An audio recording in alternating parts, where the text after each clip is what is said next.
జై వీరభద్రకాళమాత నమో నమ. మేము ఎవరిని కించపరిచే విషయాలు చెప్పడం లేదు, కొద్దిగా అర్థం చేసుకోండి. గురువులు కానీ కొంతమంది ఎక్కడైనా వేద పండితులు బ్రాహ్మణులు చెప్తుంటారు, మీ ఇంట్లో దీపాలు వెలిగించండి నువ్వుల నూనెతోన, నెయ్యితోన, అటువంటి ఆయుర్వేదం కలిసిన నూనెతోన, ఆముదంతోన ఇటువంటివి వెలిగించండి అని చెప్తారు. దయచేసి అటువంటి చెప్పదండి స్వామి. ఎందుకంటే అన్నం ఇప్పుడు ఆకలితో ఉన్నోడికి ఏం పెట్టినా తింటాడు. ఫస్ట్ అసలుకి ఆకలి లేనివాడు అయితే అది కావాలా ఇది కావాలని కోరుతాడు. అసలుకి దీపం ఇవ్వడమే లేదు. చాలా వరకు చాలా ఇంట్లో దీపాలే వెలగడం లేదు.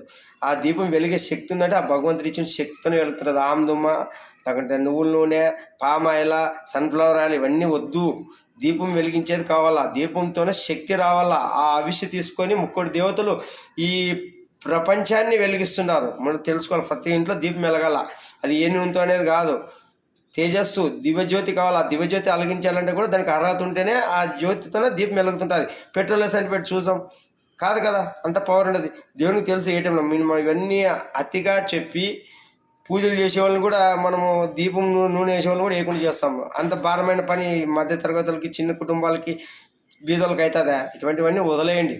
మీరు ఏమని చెప్పుకునేది ఉంటే కొద్దిమంది వర్గం మాత్రమే చేయగలరు, కొద్దిమంది మాత్రమే ఆర్థిక వ్యవస్థను, ఆర్థిక శక్తిని వాళ్ళు చేయగలరు. రోజు నిత్యం ఏదో ఒక 5 కేలు వారం పోతే, నెలకు పోతేనే అబ్బా 5 కేలు నూనె అయిపోయినావా, 5 లీటర్ నూనె అయిపోయినావా అనే మధ్య తరగతుల వంశంలో ఉండేవాళ్ళు ఉంటారు అందరు చాలామంది. అందుకే దీపం ఏ నూనెతో వెలిగించారు కాదు, ఎంత భక్తితో ఎంత మనసుతో వెలిగించారు చూడండి. ఫస్ట్ దీపం వెలిగించేది నేర్చుకోండి. ఇంటికి శాంతి. మన ద్వారా ఆ 2 దీపాలు అవిష్యగా పోతాయి. మనం యజ్ఞము హోమాలు కాల్సిన తాత్కాలికంగా ఉంటుంది, కానీ ఈ దీపంతో నిత్యం చేస్తుంటే ఆ ఇంటికి శాంతి, అనుకునేవి జరుగుతూ మంచి పనులు జరుగుతూ, తర్వాత వాళ్ళకి దరిద్రం అనేది చేరకుండా సాధ్యమైనంత వరకు మనం చేసే క్రమశిక్షణ వల్ల ఇండ్లు వెలుగుతుంటాం అన్న. ఇది తెలుసుకోండి. మనం ఫస్ట్ మాంసారాన్ని తగ్గించండి. ఫస్ట్ మాంసారం ఎంత ఎక్కువ తీసుకుంటే అంత సమస్యలు వస్తాయి, రోగాలు. లేకపోతే గతంలో మన తాత ముత్తాతలు మాంసారం డబ్బు లేక ముట్లే, మనకు అన్ని సమానం చేసినందుకు అన్ని తిని మాంసం మీద ఎక్కువ పడినాం, గుడ్ల మీద ఎక్కువ పడినాం. మాంసం అంటే ఏమో ఒక జీవిని చంపి తినడం, ఆ ఉసిరే ఇప్పుడు శరీరాల మీద పడి రోగాలుగా తయారైంది. ఒక గుడ్డు తినడము విటమిన్ అంటారు మీరు.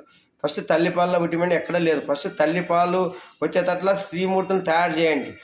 ఈ కర్మ ఫలాల ఈ మనం ఎన్ని విటమిన్లు ఇచ్చినా తల్లిపాలతో ఉన్న శ్రేష్టం ఎక్కడ లేదు. ఫస్ట్ తల్లిపాల దారే ఫస్ట్ ఆడపిల్లల్ని మనము వాళ్ళు అమ్మోళ్ళు అవ్వోళ్ళు అందరూ ఎట్లా ఇస్తుండ్రు చూడు, ఎక్కువయ్యి కడుపుమానికి ఇడుస్తుండ్రి. వేరే పిల్లల్ని పట్టుకొని తాగుతుండ్రి. 2 ఏళ్ళు 3 ఏళ్ళు తాగిన పిల్లలు ఉంటారు. అందుకే రోజుతోన తల్లి పాలు తాగి మా అమ్మ మామ నాని పుట్టినాం రా, ఎవరిని డబ్బు తీసుకోండి అంటారు. ఇప్పుడు డబ్బా పాలు తాగి బాకీ లేదు ఏమనుకుంటావు అనుకో, ఎవరిని తిట్టుకో మాతో డబ్బు లేదు ఏం చేసుకున్నా అనే డబ్బా పిల్లలు తయారన్నారు. జాగ్రత్తన, కలి ప్రభావం ఎక్కువ ఉండదు. మనం ఇదిగా చెప్పాల్సింది ఫస్ట్ మాంసాలను తగ్గించండి, శాకాహారానికి అలవాటు పడండి.